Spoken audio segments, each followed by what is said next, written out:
Hello, everybody. What's going on? Having all kinds of technical difficulties here today. I hope you can hear me. You can see me. And of course, we have Judy on the line. Hello, Judy. Hello, John. Hi, everybody. Good to be here. And it's my silly phone giving us a problem. We're going to do our shout outs quickly and get Judy to do her synopsis quickly because I think I'm going to lose her. So just bear with us here. Even my computer laptop was going on and off. I don't know what's happening. It's the end of the season, so a lot of shenanigans is going on. You know what I mean, Judy? Yeah, and you're sounding good right now to me. So hopefully it stays that way. Okay. Of course, we got to give the big shout outs to my YouTube Templar captains and soldiers and commanders and Grand Master. I want to thank Mike Zillis for joining me and his support also with that little bit of extra that I really appreciate. And Michelle Gibson, who joined also this week, and I appreciate that also. And my regulars on support is Tammy and Annette and Elizabeth and Annette and Jazdia and Wayne, Starlene and Renee, and also for Judy and Barbara and Dan Spino and Mike for that extra support to keep me afloat here, to keep this going. And I appreciate you guys 100%. And of course, Judy's live, and I'm sitting in her brand new comfortable chair right here. I might fall asleep in about 2 minutes. Thank you, Judy. I didn't get it for that, John. Not to sleep? Wait a minute. Alrighty, guys. We had a great week this week. We had a lot of things going on. The sad news is we only have 2 episodes left. Hello, Kathy, Curtis, Becky, Jenny, Starlene, Becky, Maureen, and Jenny getting inky. All Virginia crews on the YouTube side. Thanks for coming in. Tom Burns on a sunny Brunswick. Hello, Tom and Michelle Morrison. Thank you for coming in. Carl, Anthony, thanks for coming in. You guys are the best. You guys are the best. I'm telling you. We're going to go over that Mason Square. We're going to go over the coin, the wharfs, that button, that lead trade seal, all the burnt stuff they seem to be finding. Hello, Cindy. Hello, Don Bretz. Thanks for coming in. I got some articles that I pulled off a chat for some reason. I feel a little bit organized today, pulling off a couple of chats to read. I'm getting professional here, Judy. What do you think? Oh, I think you always are, but it sounds interesting. And I got to fill my sheet full of dates. We got more dates. And for the 2020, I got a whole page front and back of all the dates that they've been getting us. Hello, Sherry. Wow. Hi, Sherry. How you doing, Sherry? Hello, everybody on the YouTube side. Unbelievable. Just unbelievable the support we're getting here. Just unreal. I thank each and every one of you. I thank you so much. I appreciate it. Alrighty. It must be the chair. Yep. Put it together today. So I'm a little shot from all. They just give you one Allen wrench and about 30 different screws to put it together. But it's well worth it. I wanted to have it for tonight because my other chair was just 6 years old, flat and shot, no support. And Judy, again, I thank you so much. You're so welcome, John. As long as it helps your back, it's worth it. Yup. And then sometimes when it goes out, with the nerve, it doesn't matter what I do and what I get and what I sit. It just goes out. But we'll deal with that when it happens. I'm glad it's sunny out. There's no shoveling. There's no raking. There's no nothing. So that's what I like. Right. Right on. Oak Island Research. Good evening. How you doing, Oak Island Research? I know it's late for you. I didn't do a Friday morning earlier show. Sometimes on Fridays, Judy, I pop on at noon or 1 o'clock for our European friends, but just didn't make it this week. That's okay. I'm sure they'll forgive you. Yep. And with 2 shows left, going to try to pile it on, and we got to discern what the heck they're going to tell us, what they're going to leave us hanging with. And they're good at that, Judy. They're very good at that. They are darn good at that. They do it every year.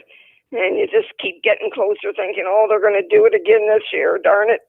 And Kathy Dublin, nice to be back. Thank you. Hello. How are you?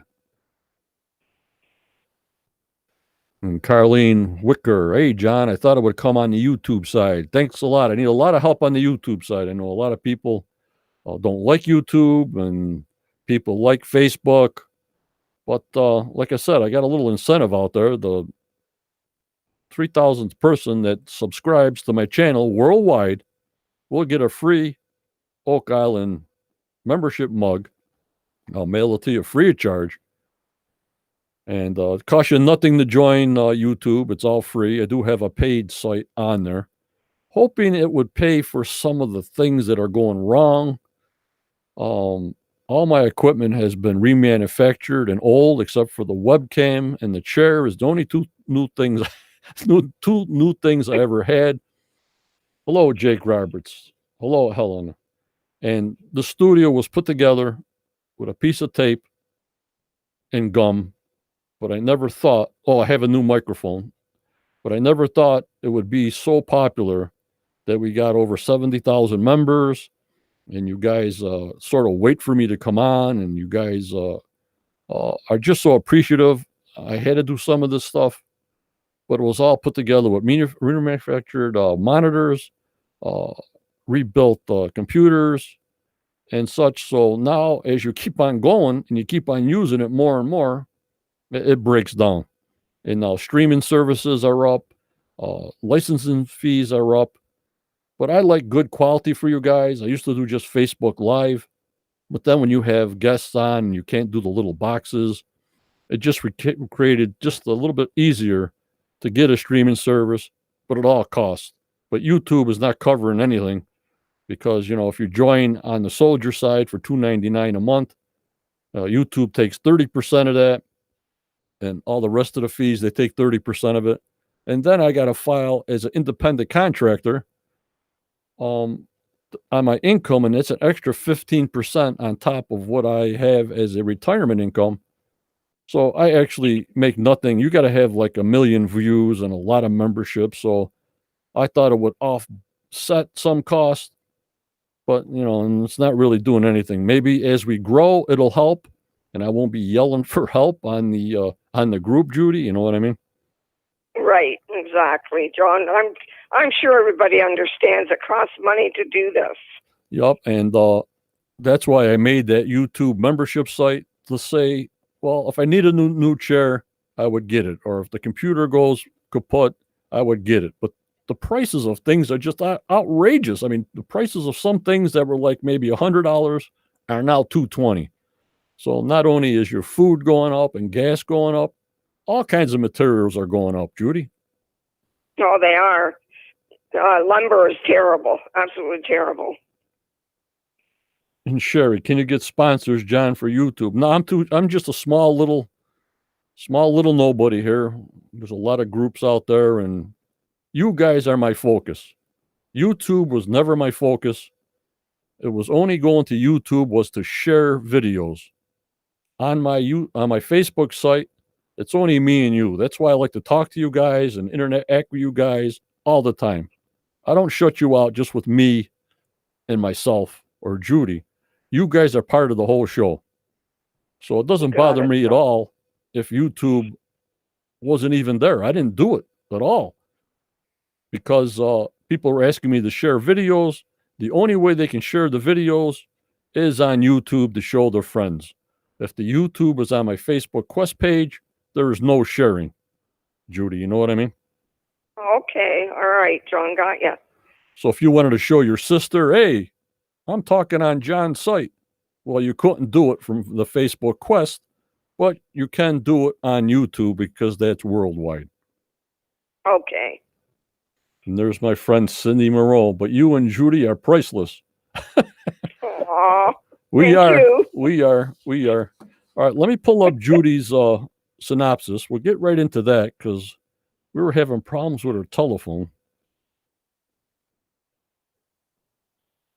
Maybe it's warming up, Judy. I have no idea. The connection from Canada to the United States is maybe warming up here. Yeah, it's weird, really is.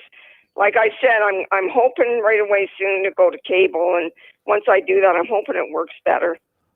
Okay, Judy, I have your picture on the board. When you're ready, it's all yours, Judy. Thank you so much. Okay, thank you. Let me know if you can't hear me at any time. Happy Saturday, everyone. After Tuesday's show, I'm believing that Samuel Ball holds a large part of the Oak Island mystery. Is he a big part of the answer? Hopefully, we will find out next season. Now let's see what they found this week. It's a new day, and in the swamp, the team is focusing on the pathway, looking for more artifacts. Rick finds a badly burned piece of annular pottery that Aaron says is from the 1750s, so it is pre-searcher. They will continue to follow the artifacts. Later, in Carmen's shop, Charles, Dan Hensky, and David show Carmen the burned iron bar found last week. Carmen declares it to be an eye bolt about 1 inch in diameter from the late 1600s and probably from a ship. It is related to the ring bolts found earlier this year. A ring bolt is made of 2 pieces with a loose ring. The eye bolt is 1 piece with a solid ring. That afternoon at the Ball Foundation, where Laird and Liz have the cellar cleaned out, Alex arrives to do the sifting of the spoils. He soon finds pottery, then what looks like a coin with a design off center. They bag it.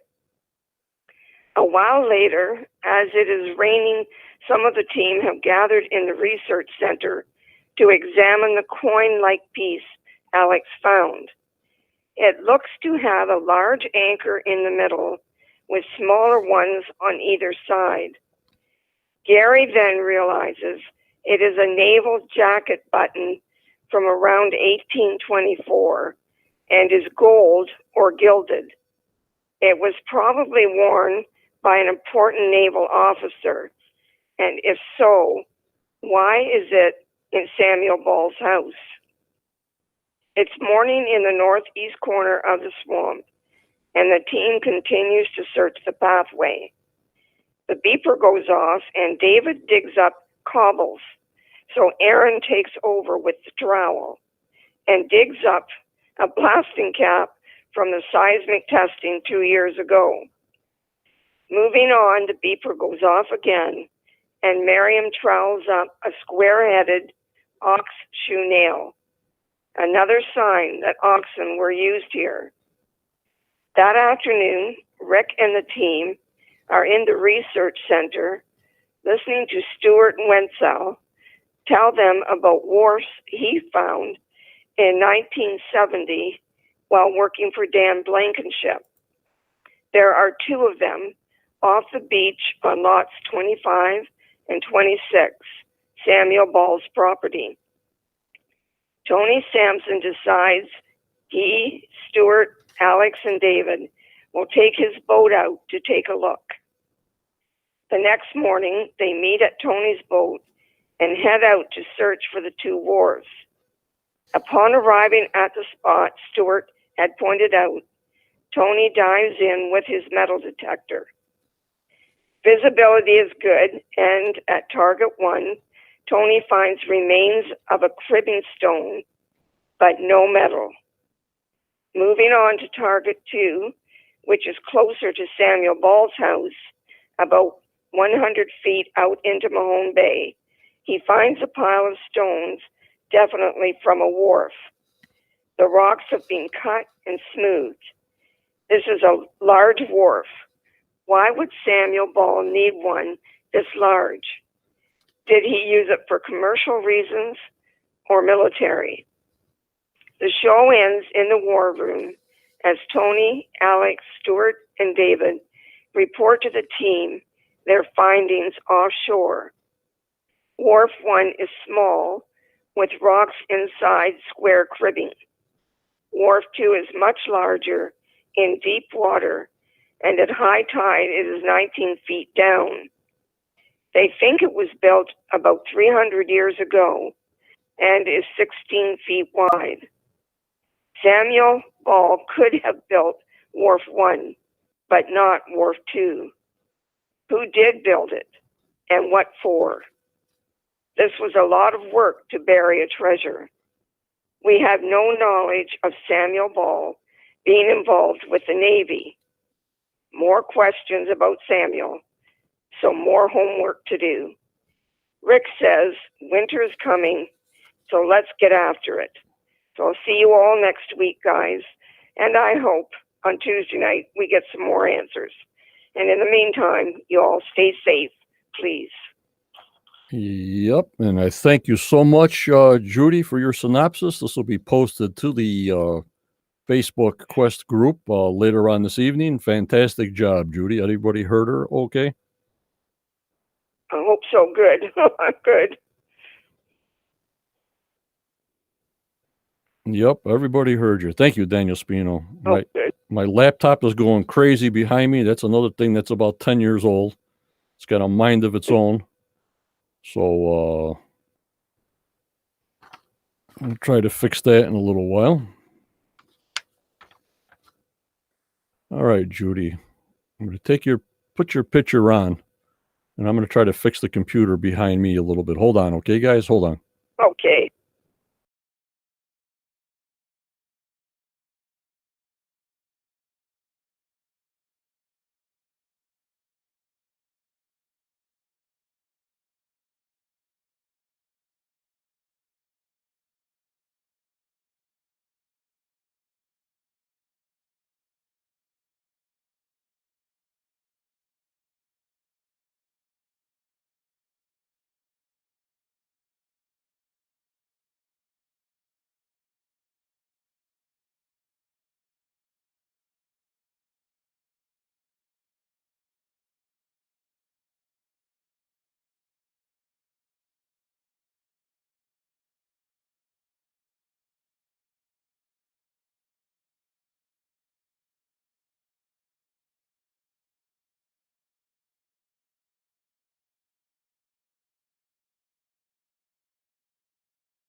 Okay, guys. In the this monitor here, for some reason, I got it hooked up to my old laptop because I can't get it through my remanufactured desktop anymore. So that's popping on and off. If it pops off again, it'd just be a blank screen. You know me, I'm a perfectionist, and it bothers me when that stuff happens. You know what I mean, Judy? Yes, I know, John. But the old laptop, who the heck knows what's happening? Hello, Armando. Tom Burns is in the house. Okay, so here we go. It's a great synopsis. Like I said, it will be posted on the Quest group later on this evening. So we're going to take a look at the Mason piece that they say it was a Mason T-square. All right, Judy? Yes. Good idea. We're going to take a look at that first.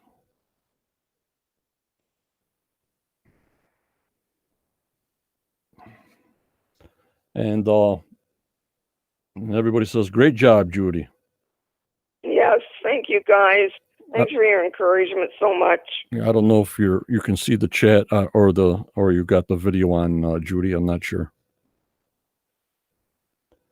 All right, this is by Tanya Teixeira. I mean, she's from Portugal, and she came up with a good article in my group. And I just wanted to show the world what she thought this was. Now, when I first saw this, even though it dated older than old,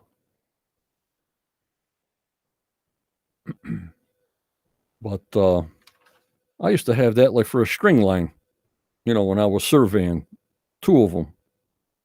But they say it's a mason tool, and we'll go from there.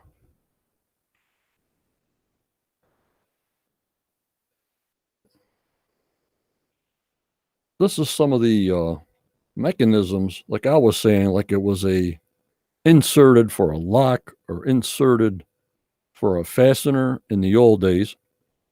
And Tanya said, I have thought about what Gary found in the swamp, and the guys were referring to a mason's tool. I think it might be an old door lock made by the Portuguese.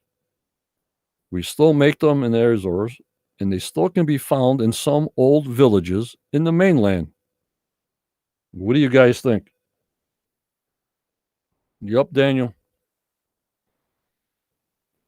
And you guys, when they showed something on the show, we go right after it. We pick it apart, and is it what they say it is? Is it something different? Do we find facts? Yep, Armando. I thought it was a good idea, very good idea. As far as a mason's tool, nah, my own personal opinion. Yup, Tom Burns, when you only had wooden pins and dowels to hold wood together for many reasons, this would have had so many uses. Yeah. But as far as a mason's tool, some of them use them on the ends, on the corners, when they put up cinder blocks nowadays. They run a string line from one corner to the other so they know the wall is straight on the foundation. That's what I was thinking of. What do you think, Judy? Well, I think what Tanya's given us sure looks like that could be it. I thought it when I first saw it, and I still think so. Yeah, you see this one here, Judy? Can you see it that I got up right now? Yes. Yep. Oh, heck. It looks just like it, doesn't it? Yep, except for the handle that has a indentation on the top and the bottom to actually have a grip to it. This looks just like it. Sherry, Maureen, and Cindy, they all agree. But I love it. When you guys come up with this stuff, it's just fantastic. And it's credited to Tanya Textera. She's the one that first made our first Oak Island cake and the cookies. So she's pretty good. Yup, Tom Burns. I don't think it would last too long of being rubbed up against stone all the time. I know. It wouldn't last very long at all. You know what I mean, Judy? I agree. I do, John. And there's another piece of the handles, but they are curved on the heavy end only so you can have a grip. You know what I mean? It's not perfectly square on what they showed, but then what do I know? Maybe we'll see it on the timetable on the last show. I have no idea what they're going to show on the last show.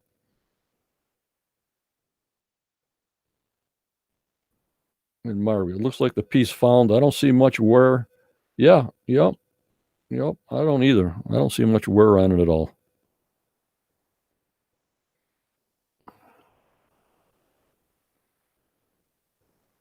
Alrighty. Now we're going to go to a little bit of our master historian, Daniel Spino.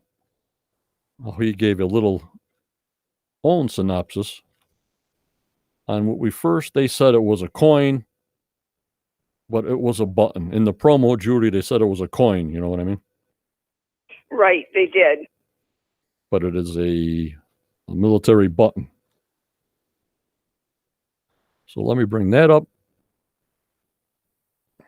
Daniel comes up with some fantastic posts. I thank him so much. This is by Daniel Spino, our master historian. This uniform, which belonged to Admiral Sir William Cornwallis, 1744 to 1819, illustrates the principal changes to uniform regulations in the year 1795. These include the change in color of the lapels and the cuffs and the white and blue and the inclusion of epaulets. Epaulets were a military fashion that came from France, and although they were not mentioned in uniform regulations until 1795, some officers wore them anyways. In the terms of contemporary fashion, this uniform reflects popular styles with its narrow wear them anyways. In terms of the contemporary fashion, this uniform reflects popular styles with its narrow sleeves, cuffs, and lapels. It illustrates the leaner silhouette that was popular in male dress towards the end of the 18th century. The design of the button may have changed in the upcoming years, adding the two side anchors. How'd you like that, Judy? Yeah, it's sure interesting. It's just got to be from there. It looks just like it. Yep, and he also writes, it was reported that Samuel Ball served under Lord Cornwallis immediately after the Revolutionary War. Charles Cornwallis, who surrendered at Yorktown, was made governor of India. And from 1789 to 1792, he led the British and the company forces in the Third Anglo-Mysore War in India. He died in 1805. His brother William was serving in the Caribbean and later was made commander of the Royal Yacht. In 1796, Cornwallis was promoted to Rear Admiral of Great Britain, the title becoming Rear Admiral of the United Kingdom after the Act of Union came to force in 1801 and then in 1814. He was promoted to the Vice Admiral of the United Kingdom. He died in 1819. If this account is accurate, which Cornelius did, Ball served under. I thank you so much, Daniel Spino. There was a lot of big words in there for me, but I think I made it, Judy. You did really well, John. And it's so interesting. Yep, Tom Burns, we guessed right. It was a button. Button. Who's got the button? But I just don't like it when they sort of give us a promo and they say it's always a gold coin. It's a coin. Then they got to reverse themselves, or they don't reverse themselves. They just say, oh, it's a button. Well, I still remember when you said it was a coin and you got me all hyped up again. You know what I mean, guys? Right. And John Edwards says the side anchors double as a Christian symbols, with the center larger anchor representing Christ as well. It reflects Calvary as well, a Navy symbol. Thank you so much, John. And Jake Roberts, I think it shows Samuel Ball remained an active agent for the British. Yeah, this might have been a 007 British secretive island doing secretive covert actions for around that area. And also, I've been thinking about that all week, John. Yeah.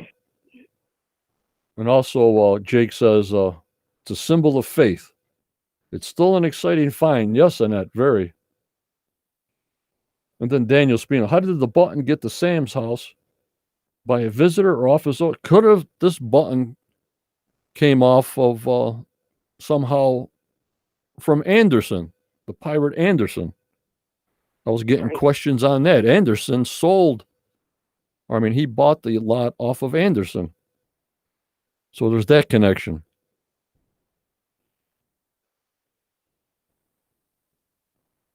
Could have been hiding people. Yeah, all kinds of stuff. All kinds of stuff.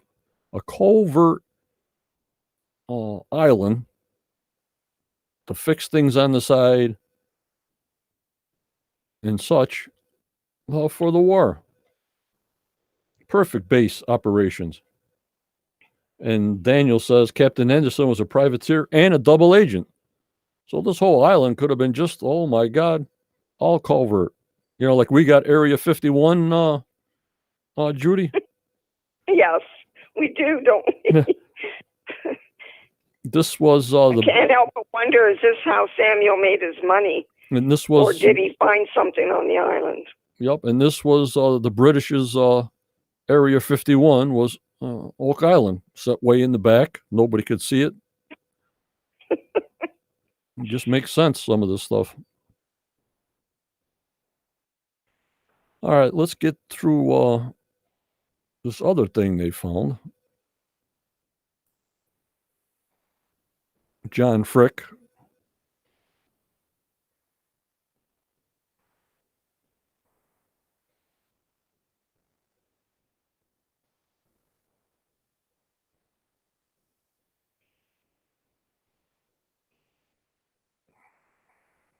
That they found this lead trade seal that'll be shown this Tuesday. Of course, we'll have our pre-show this Tuesday at 7 o'clock, Judy.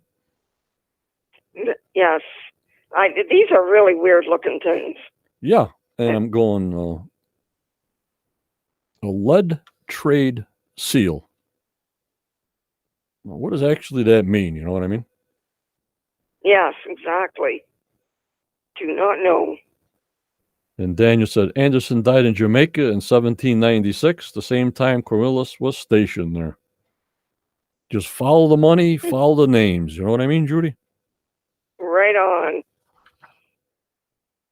Don't forget, guys, if you guys got anything that inspired you from Oak Island and you want to make something and show the team and show the world, send it to our group. Renee Tuttle will put it on our album page no matter what. I do my little figures, my toy figures. We got cakes on there. We got pizza. We got Legos. So if you guys got anything you want to show and share that inspired you from Oak Island before the season ends, send it to us. We'll be gladly show the world for you. And John Edwards, very similar to the East Indian trading seal.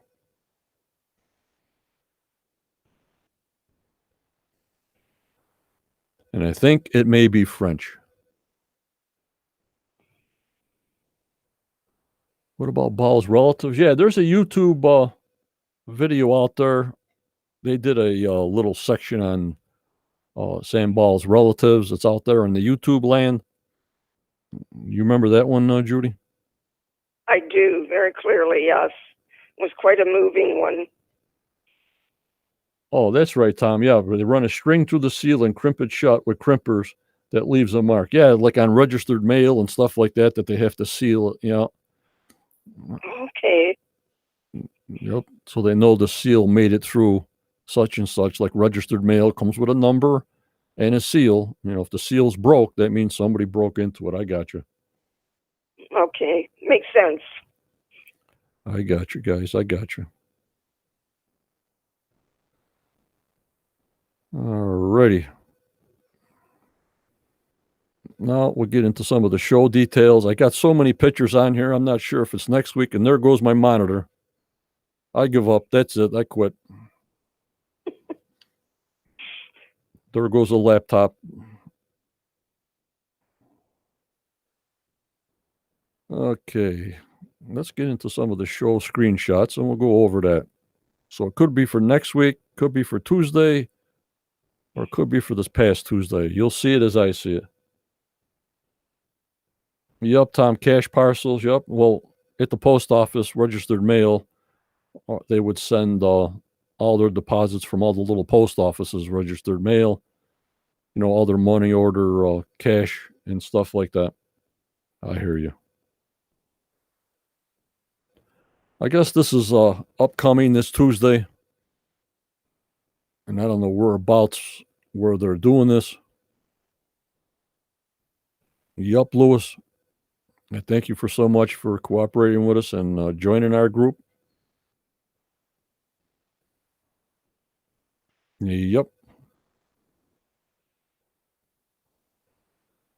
And Todd says he believes it's the Royal Navy RN Master Button, 1807 to 1825. I don't know why my font is so small on YouTube. Even I'm having problems here, Judy. Oh, darn it, John.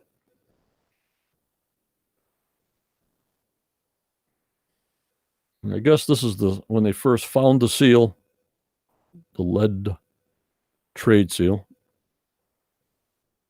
Hello, Elizabeth. Thanks for coming in. And Tom says, should be able to ID it if any record of it exists. Yeah. Yeah.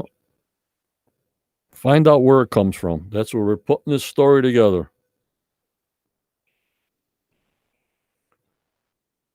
There's a closer image. I thought it was a good show Tuesday night, Judy. What do you think? Well, I did too. I enjoyed it very much, and I think it gave us a lot of information about Samuel Ball mostly. Right. And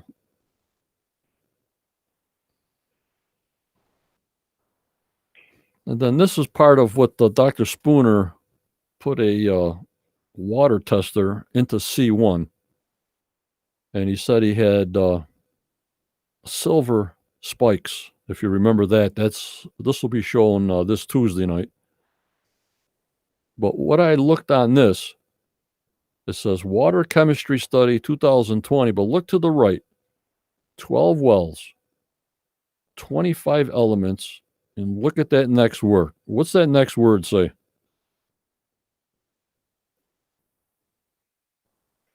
Mercury.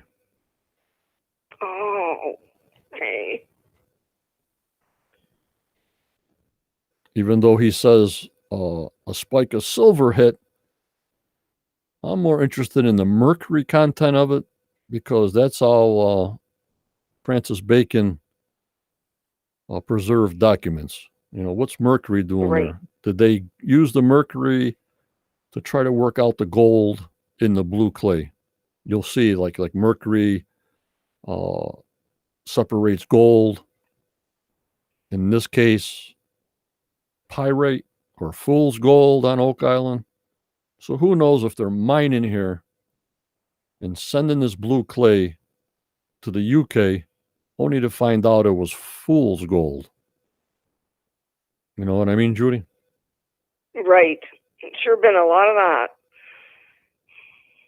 Tom Burns, what's the yellow star for? I have no idea what that yellow star is just above Google Earth. I don't know, Tom. So what hit me off here is not the fluorescence, but when they said mercury again, there was mercury in the swamp, Judy. Remember that? John, I'm still having a little trouble understanding you, so if I don't come back to you, it's because I'm not getting what you're saying. Okay. Sorry. Ready? Can you hear me now? Yes, I can hear you. Just sometimes you get garbled. Ready? Daniel Spino. It's been a major, minor going on. The mining, we got to think of such a heavy, they say roadway, I say foundation. Something, if you build something heavy duty, you're doing something heavy duty. Otherwise, you would have just a little small path, a few rocks, and off what you know what I'm saying, guys?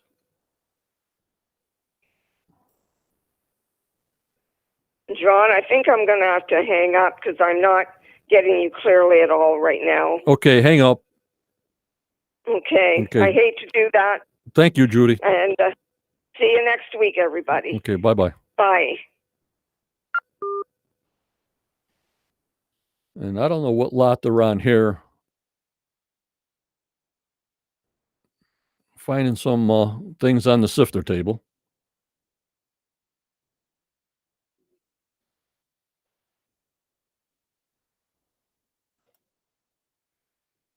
This is another piece of pottery they found. This will be shown this Tuesday night. What it is, we don't know yet. This is from Tuesday, coming up. This is on their promo. And Michael, silver, mercury, paper, bones, buried under Oak Island and the secret of Helmi and turning material into gold. Yep, something was going on there.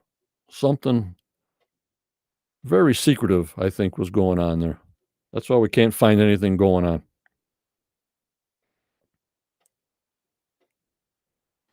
We got all hands on deck. And this is a picture of C1 where he's taking the water sample. You can see the camera that's mounted about 1 foot down. It's just a reflection of what's happening. Yep, Tom Burns, all this pottery and no lick test. Yeah, Aaron did do one lick test. And there they are finding that lead seal. And this will be shown this coming Tuesday. We'll only have one more show after this Tuesday. Good night, Anthony. Thanks for coming in, Anthony. And there they are doing some test pits. But where they are, I have no idea. We'll find out this Tuesday night.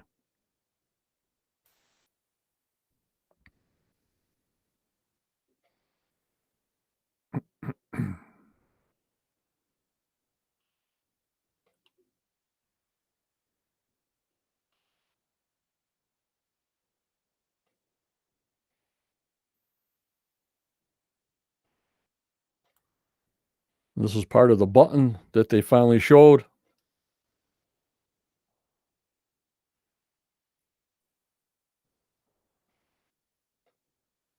Whereabouts where they dove. And that's of them, that's Tony taking the dive in there.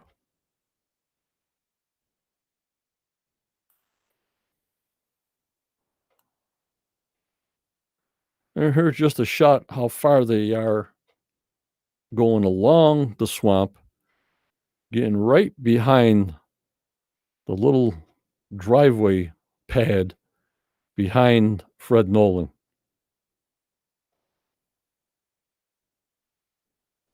Not sure, Linda. They're all closed up there, so it looks like about the same as last year.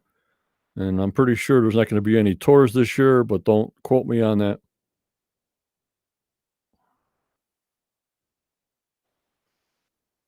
And this is where they want to make the new cofferdam. Get part of that wood.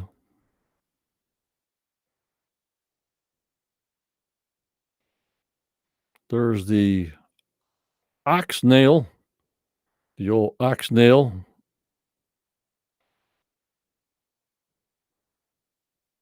Bill Burns, did they use lead seals for wine, liquor jugs back in the days? Probably.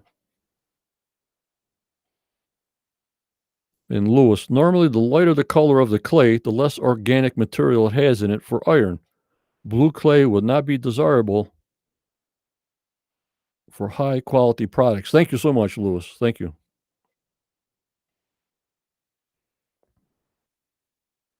And Judy says, Nova Scotia borders are closed.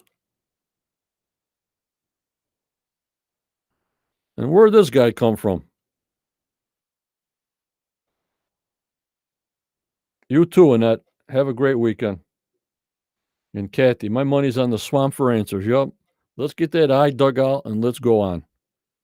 And this Stuart Wenzel, where the heck has he been?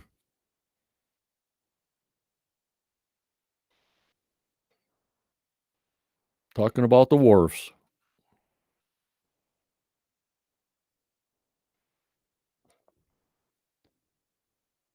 So this guy shows up, and I guess he was right. Work with Dan Blankenship on the weekends.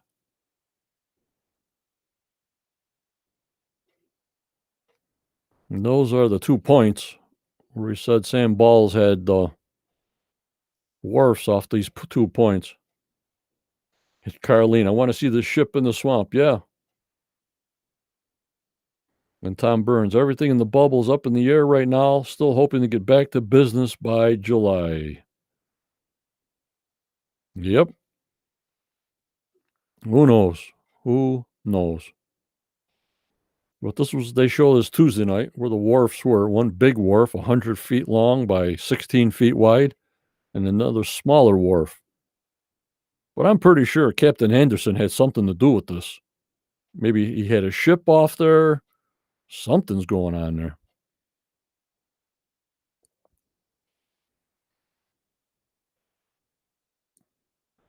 And Lewis says the Royal Navy might have visited the island to check on smuggling.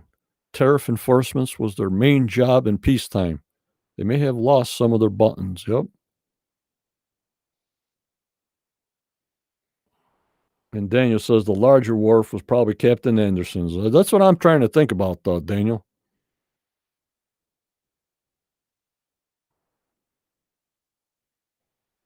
And this is how they made the stone wharfs. Obviously, all the wood is rotted away, so you just have piles of rocks, and that's how they would construct them and just keep on going.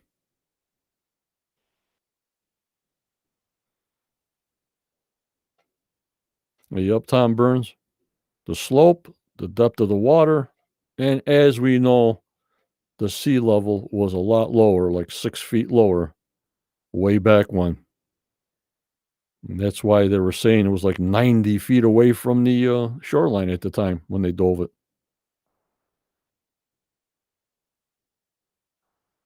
Samuel Ball could have been still working for the military. Yep.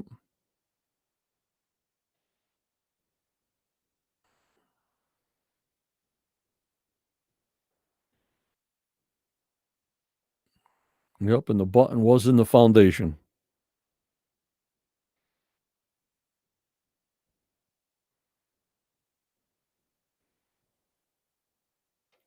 And Oak Island Research, because he was the one that built the wharf back in the 60s.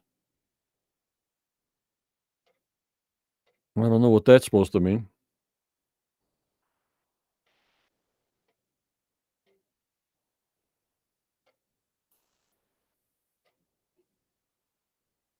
And there it is underwater, how it would be.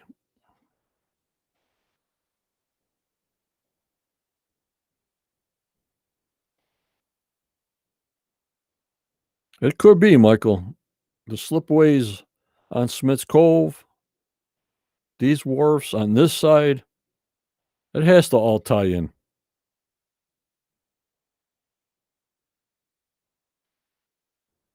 Yep, Ball had some specific skills. Yep, Daniel. I agree. I agree. And they're showing where the wharfs are. Overhead view. And Diane always thought Sam Ball has the answers to the treasure. Follow the money in the cabbage. Follow the cabbage.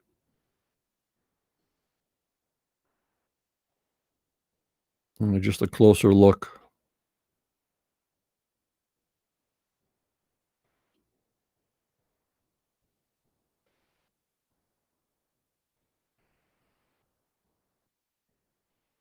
Ready?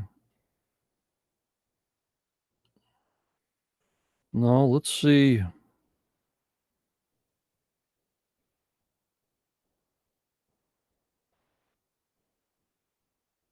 A couple more here.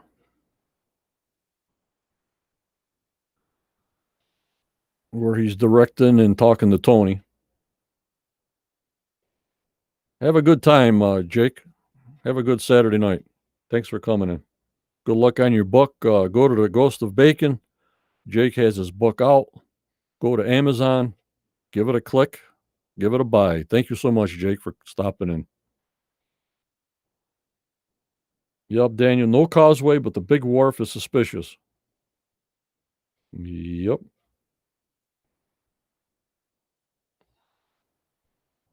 Robin or Ball taught him a lot of different skills. Yeah. Yep. Yep. No causeway, but a big wharf is suspicious. Yeah, we got to see. Time will tell. Time will tell. Time will tell.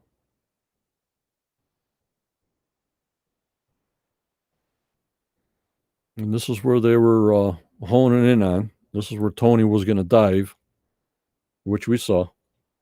You're welcome, Jake. You're welcome. See you soon. And there's the two spots. There's the number of the lots. There's the two spots where they dove, the small wharf and the big wharf.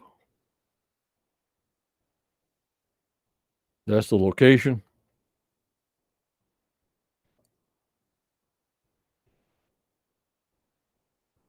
And you can see him where he's swimming down there over the where it says is in that lettering. That's Tony right there.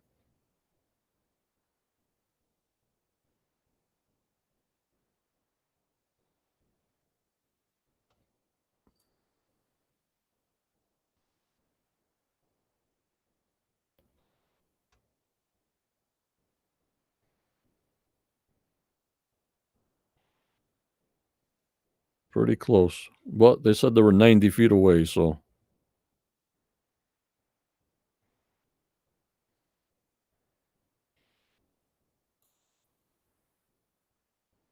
And there's our main man,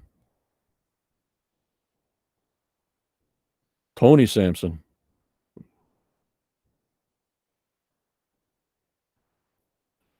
Depending on the age of it, Ball still had to transport his crops to the mainland. Yep.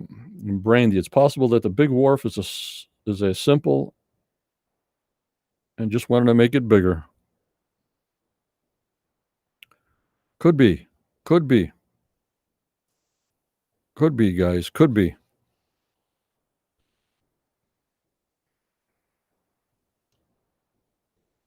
It could be. So mostly we went over that button. We went over that Mason's square.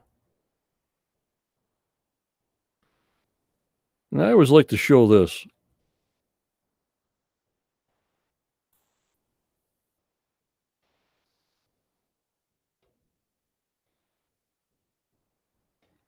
That's how small that little piece of parchment is that they found. About like a half the size of a postage stamp.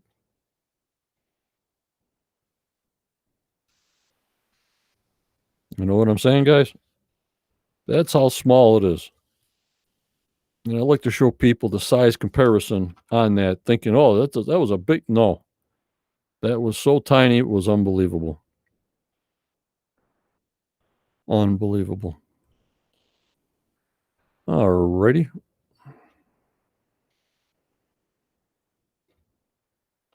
Going to open up the phone lines. Anybody wants to call in?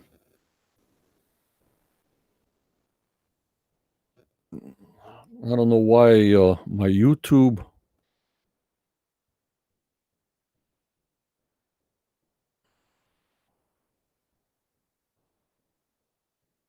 chat is so small.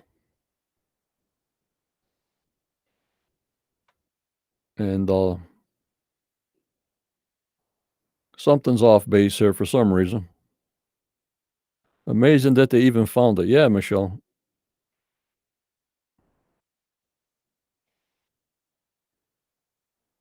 In the money pit. What year did they find that piece? No. Okay, hold on.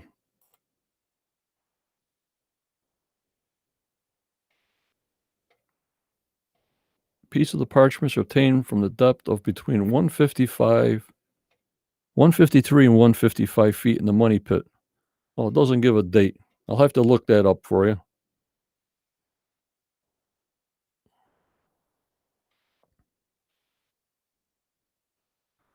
Yep, Virginia. There was a lot of discussion tonight. Mostly it was the lead seal, it was the military button, and the Mason's square. And of course, we all know about they found bone fragments. They're finding a lot of, not a lot, but whatever they're finding down the pathway is burnt. That broken eye bolt, they says, is burnt. The fire grate is burnt. The pottery that Rick Lagina found is burnt. And we found fire pits along the way. So they're burning something.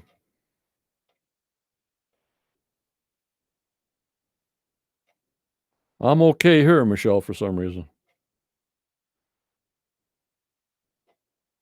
Yep, Carlene, my comments on YouTube seem awful small. Is that something new they're doing?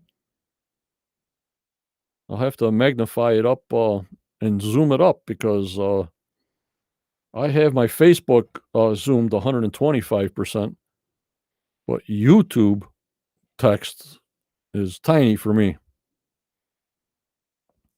I thank you, Virginia Cruz, for even coming in tonight. I thank everybody coming in. Anybody wants to give me a call and discuss anything? My back monitor For some reason, that's not working. That's borked.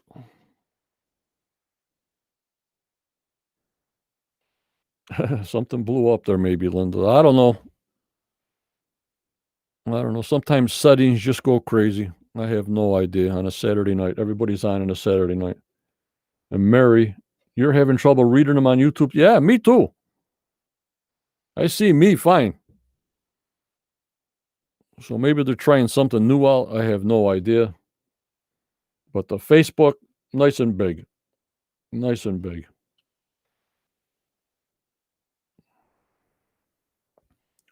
Very good, guys. But we'll see you Tuesday night, pre-show, next to the last show. You know that happens every year. Wish we get some answers on some things.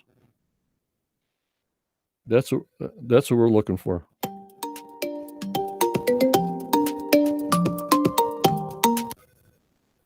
Hello, you're talking to John. Who am I speaking to? Hi, this is Niels, Playground Justice. Who is this, please? Niels, but on YouTube, you know me as Playground Justice. Oh, okay. Nice knowing you. Thanks for calling in. What do you got? I'm curious if there's, as you know, I've seen every episode. I'm sure you have too. Yep. Are there specific people on the show that you think potentially mislead on purpose for their own reasons? Maybe they don't want the treasure to be found because they're part of some organization themselves. Or I get the impression that the archaeologists that are in there doing all the digging, that though they want to find out what's going on. I get that impression, but there's a couple of people on there that I'm always wondering if they're just dropping something to mislead at any point. Do you ever get that impression? No, I don't, because I talked to many of the cast members myself over the years, and how the show is made is they film and produce what they find. They never know what they're going to find, because the cameras are behind Gary and the cameras are going with them in the research sections, or they go see Carmen. They don't know what Carmen's going to say. This is all on the spot done. So how can you can't do any of that stuff, on the spot. Say you're digging down 155 feet and you find a European bone or something, or some kind of thing going on. Right. So I understand some people saying, well, Charles is a Mason. Tony Sampson is a Mason. Maybe they're steering them wrong because they're supposed to protect the treasure. You know what I'm saying? Right. That's kind of what I was getting at. It could just be in the editing of the show, perhaps too, that, sometimes comes off as, giving that impression. But I love the show, though. I'm hoping that they would. And that was my follow-up question is, do you think that that the 16-foot wide wharf, with all the different things, theories, and when you had Erin on doing all the her map stuff, and using her formulas and etc.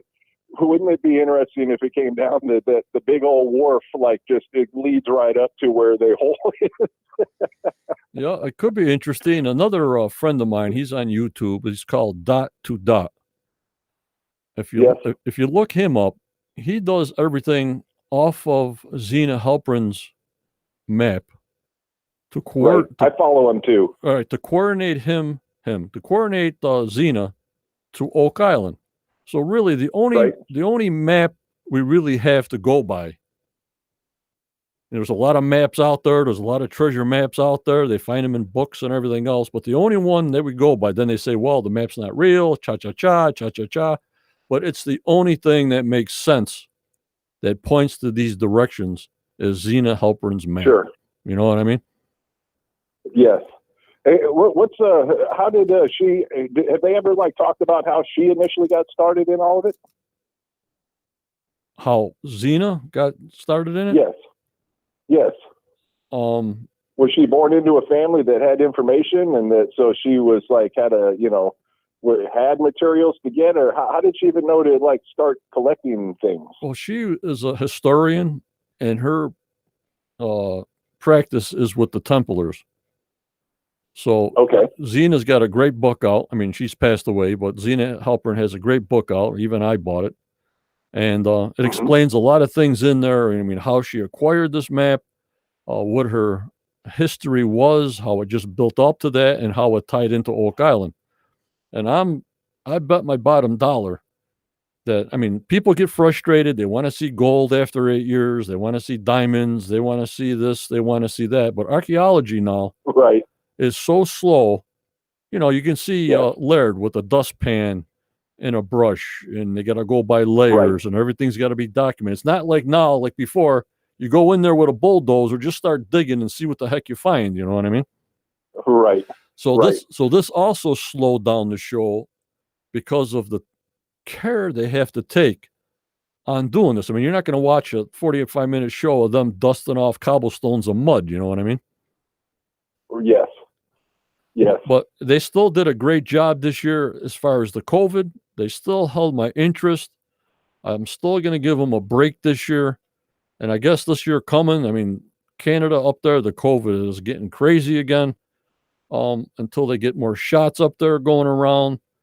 But they did get in last year, and that was the worst time to get in. They do have people that live around the island that can still do things according to government laws. And as far as people trying to offset them finding something, there's no way. Each one wants to find something so bad, it's unbelievable. But the only thing that gets me frustrated is when they find things in Dan Blankenship's office that he had for 50 years. Right. Yes. Right. And they're finding them now in 2020. You know what I mean? It's like, okay, you got all the avenues to go see all his files, and probably now with Tom Nolan giving them all access to all of his father's maps and whatever they found, yet we're still finding things so many years past. That's the only really quirk I have. But there's a lot of things they do, and they try to focus on one thing and they jump to the other because that's how the story shows. You know what I mean? That's what the stories. That's what the stories bring them. They can't, like I tell them, can't you just finish the swamp, dig it all out, and put an X on it? Nope, John, it's ongoing. Can't you X out the 10X? No, John, it's ongoing. You know, if you heard any of my stories, well, what about the Behringer survey? No, John, it's ongoing. What about the? Well, so it's all ongoing because everything gets tied together. So the whole system is like a big wheel, and everything's supposed to be connecting, you know, for our final story. Is there anything there? Yes, no. What's the story? You know, the story is the history. Yes, it's the history. Everybody wants to find Spendables, you know, with David Blankenship. Sure. Wouldn't you like to put a drill bit down there? And God forbid it goes through like the Ark of the Covenant or something. Then what do? You know what I mean? Yes. Yes. Yeah. I appreciate your time. Can I ask one more follow-up? Yeah, go ahead. You got all the time in the world. You're my only caller. All right. So, you know, when they're going to drop in the swamp, when they do the dig next year, and they've moved a couple of times where they think they're going to drop the pylons around in that square shape. Correct. And I know they're looking for the boat and, you know, hoping there's a boat or whatever, but I would love for that pylon square to like fall into potentially where, if the idea that maybe before the islands were connected, that they were tunneling from what would have been below sea level between those two islands, that maybe it would have picked up something, and that's, you know, if that was potentially true. So that's as much as I love the pylon idea, I wish that it was pushed up into at least one of the edges of that triangle. Yep, but my own personal opinion is that when they had you remember they floated a drill rig in the swamp. Yes. Now they took drill samples out of the anomaly. I haven't heard a word. You know, did they get charcoal? Did they get wood? Did they get? As far as I know, it was just sort of like a soil diversion. You know, one layer is sand, one layer is clay, one layer is gravel, and such. You know what I mean? Yeah. So I know Laird is very careful when they're putting these cofferdams in, not to slice. If there's something there, you can't slice something in half. You know what I mean? Yes. So my big thing is I think the swamp is the key. I think the eye of the swamp is the key because of the blue clay. Hmm. The blue clay is a sealant. The blue Yep. clay was disturbed, as Dr. Spooner says, and I keep on pushing that we have things that says the blue clay was disturbed. Something was going on there in 1680, and prior to that, the swamp was made in 1220 by Dr. Spooner. So when they found that wood in the slop, and then the weather came and got bad, and they had to cover it up. Remember that, right? Yes. I think now they will move the cofferdam, or not move it, make it bigger from where they want to go on the south bottom border to where this wood is, and just get all that muck out of there, and let's see what's going on. Yes. Yep. I'll never walk away from this show. No, I've got too much time dedicated to it. Plus, I thoroughly enjoy the show regardless. I don't know. Where are you going to find a show like this here, a family-oriented show about a treasure hunt? I mean, you get the people that are named say, well, don't watch, turn the channel off, or leave my group, or whatever. I mean, this is something that everybody is entertained by, and you want to see these guys succeed. Imagine Yes. you with all this money, you buy an island. Think of their frustration. You drill over 500 holes with a well driller. You put all those caissons in, and the history of the island. I mean, Marty loves history, but he's also a treasure hunter. You know what I'm saying? Yep. So Yeah. when these people complain on my group and everything like that, put your mind on and think about, what do these guys think? They're there. They're trying as hard as they can. If it was up to me and History Channel did not want to give them a contract or whatever, I would still be up there doing it privately, just trying to get the answers, because that's how dedicated they are in there. There's no give up in them, and there's no give up in me. You know what I mean? I do. And I'd be listening to your pod show with any information that you had. So I appreciate your show. It's excellent. And I look forward to it every Saturday night now. Well, I thank you so much. I sort of mumble and things go wrong, and I don't edit nothing. It's just what you see is what you get. So I thank you so much for calling in, and always call in again. You're always welcome. Thank you. Thank you very much.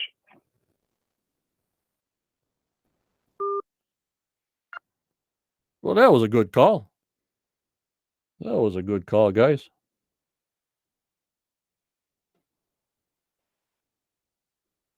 So, gonna take the number off. Been on about an hour and 10 minutes or so. We'll see you Tuesday night, pre-show. There's only going to be 2 more pre-shows. And then we'll see what we'll be doing on Saturday nights. Of course, the wrap-up show, the final season ending show. But we'll still be on, mumbling away. You know what I mean, guys? But I got to work on my laptop. I don't know what happened. More projects. But guys, remember, I thank you for coming in tonight. I thank you on the Facebook side, Quest of Oak Island. I thank you on the YouTube side. But remember, always go forward. You may get a setback, but always go forward. Believe in your dreams. No matter how old you are, just go for it. You know what I mean? Never give up. You stay positive. And try to be mentally strong in these crazy times. If not, there's a lot of professional people out there that can help you out to be better, to be healthier. Remember, you guys, stay safe. Be positive. We'll see you Tuesday night pre-show at 7 o'clock Eastern time. Be good. Have a good night. Thank you all for joining me tonight. Good night. Thank you, everybody. Bye-bye.